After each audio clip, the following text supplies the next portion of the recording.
नमस्ते बच्चों, मैं मनीषा गोखले आशीष हिंदी क्लासेस में आप सभी का स्वागत है। आज हम चर्चा करने वाले हैं आपकी पाठ्यपुस्तक स्पर्श भाग 1 से पाठ 10, जिसमें 2 कविताएं हैं, नए इलाके में और खुशबू रचते हैं हाथ। इन कविताओं के प्रश्नोत्तरों पर। इन कविताओं को लिखा है कवि अरुण कमल जी ने। तो चलिए शुरू करते हैं। पहले हम नए इलाके में कविता के प्रश्नोत्तरों पर चर्चा करेंगे। प्रश्न 1, निम्नलिखित प्रश्नों के उत्तर दीजिए। क, नए बस्ते इलाके में कवि रास्ता क्यों भूल जाता है? उत्तर, नए बस्ते इलाके में कवि रास्ता भूल जाता है क्योंकि जो पुराने निशान उसने याद रखे थे वे सभी खो गए हैं। हर दिन उस इलाके में कुछ नई इमारतें और मकान बनते जा रहे हैं और पुराने घर बदल जाते हैं या टूट जाते हैं।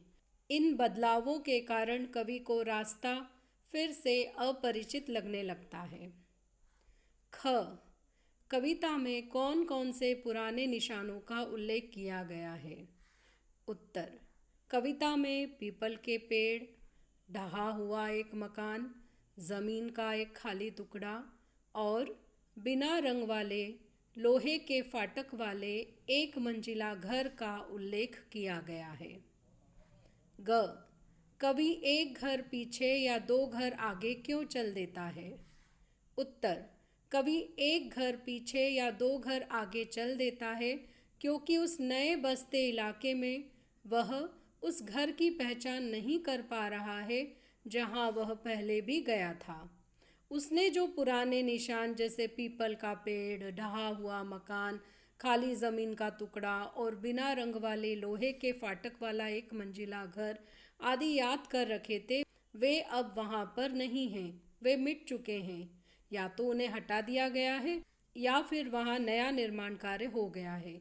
इसलिए कवि घर का पता नहीं ढूंढ पा रहा है। घ, वसंत का गया पतझड़ और बैसाख का गया भादों को लौटा से क्या अभिप्राय है?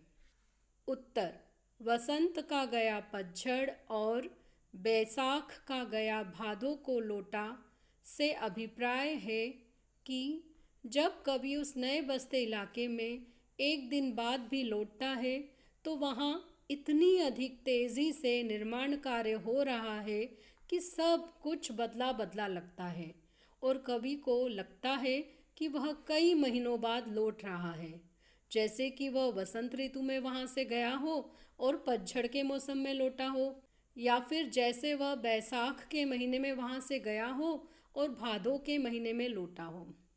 ग, कवि ने इस कविता में समय की कमी की ओर क्यों इशारा किया है?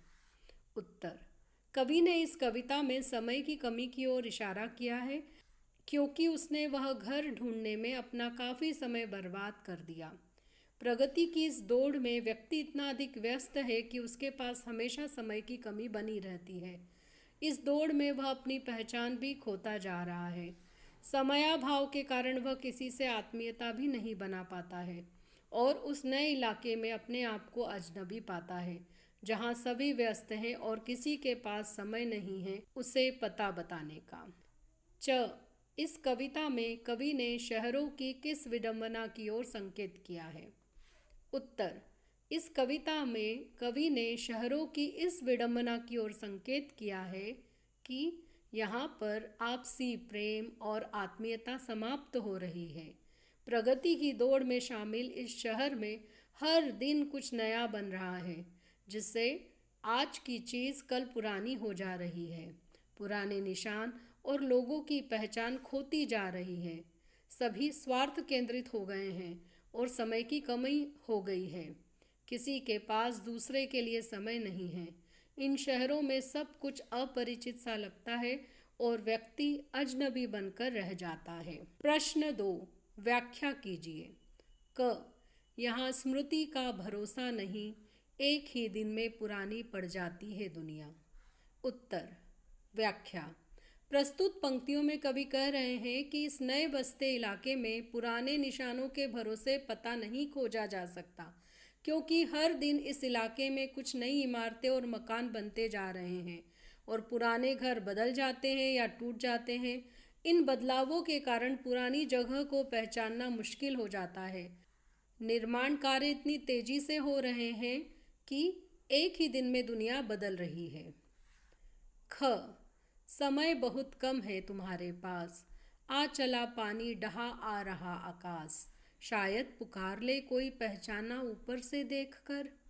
उत्तर। व्याख्या। प्रस्तुत पंक्तियों में कवि कह रहे हैं कि वे काफ़ी देर से उस घर को ढूंढ रहे हैं लेकिन मिल नहीं रहा है, क्योंकि जो पुरानी निशानियां उन्होंने याद रखी थी वह अब मिट गई हैं। सभी के पास समय की कमी है। ऊपर से ऐसा लग रहा है कि बारिश होने वाली है। ऐसे में वे यही उम्मीद कर रहे हैं कि कोई उन्हें घर के ऊपर से पहचान ले और पुकार ले। उस नए बस्ती इलाके में वे स्वयं को अजनबी अनुभव कर रहे हैं। अब हम चर्चा करेंगे खुशबू रचते हैं हाथ इस कविता के प्रश्नोत्तरों पर। प्रश्न 1, निम्नलिखित प्रश्नों के उत्तर दीजिए। क, खुशबू रचने वाले हाथ कैसी परिस्थितियों में तथा कहाँ कहाँ रहते हैं? उत्तर। खुशबू रचने वाले हाथ यानी अगरबत्तियां बनाने वाले मजदूर बहुत ही विषम परिस्थितियों में रहते हैं। वे छोटी छोटी बस्तियों में रहते हैं जहां गंदे नाले बहते रहते हैं और कचरों के बड़े बड़े ढेर पड़े रहने के कारण पूरी बस्ती में बदबू आती रहती है।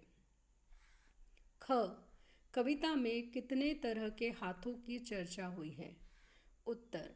कविता में विभिन्न प्रकार के हाथों की चर्चा हुई है, जैसे उभरी नसों वाले हाथ, पीपल के पत्ते से नए नए हाथ, गंदे कटे पिटे हाथ, घिसे नाखूनों वाले हाथ, जूही की डाल से खुशबूदार हाथ, जख्म से फटे हाथ आदि। ग, कवि ने यह क्यों कहा है कि खुशबू रचते हैं हाथ? उत्तर। कवि ने इस कविता में उस मजदूर वर्ग का वर्णन किया है जो छोटी छोटी बस्तियों में खुले गंदे नालों के पास रहते हैं, जहां पड़े कचरे के ढेर से सारी बस्ती में बदबू फैली रहती है। पर ये मजदूर खुशबू देने वाली अगरबत्तियों का निर्माण करते हैं, इसलिए कवि कह रहे हैं कि विषम परिस्थितियों में रहते हुए भी ये हाथ खुशबू रचते हैं। घ, जहाँ अगरबत्तियाँ बनती है वहाँ का माहौल कैसा होता है? उत्तर। जहाँ अगरबत्तियाँ बनती हैं वहाँ का माहौल बहुत गंदा और प्रदूषित होता है। छोटी छोटी बस्तियों के छोटे छोटे कमरों में ये अगरबत्तियाँ बनाई जाती हैं।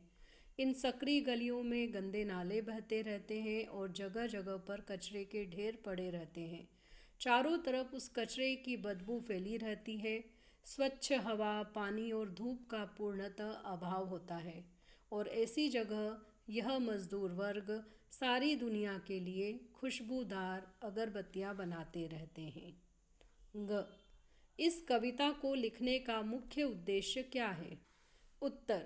इस कविता को लिखने का मुख्य उद्देश्य समाज के उपेक्षित मजदूर वर्ग की दयनीय दशा की ओर हमारा ध्यान आकर्षित करना है। कवि का उद्देश्य यह है कि हम इस प्रश्न पर विचार करें कि जो समाज हमारे लिए सुंदर सुंदर वस्तुओं का निर्माण करता है, वो स्वयं इस प्रकार का उपेक्षित जीवन जीने के लिए मजबूर क्यों है।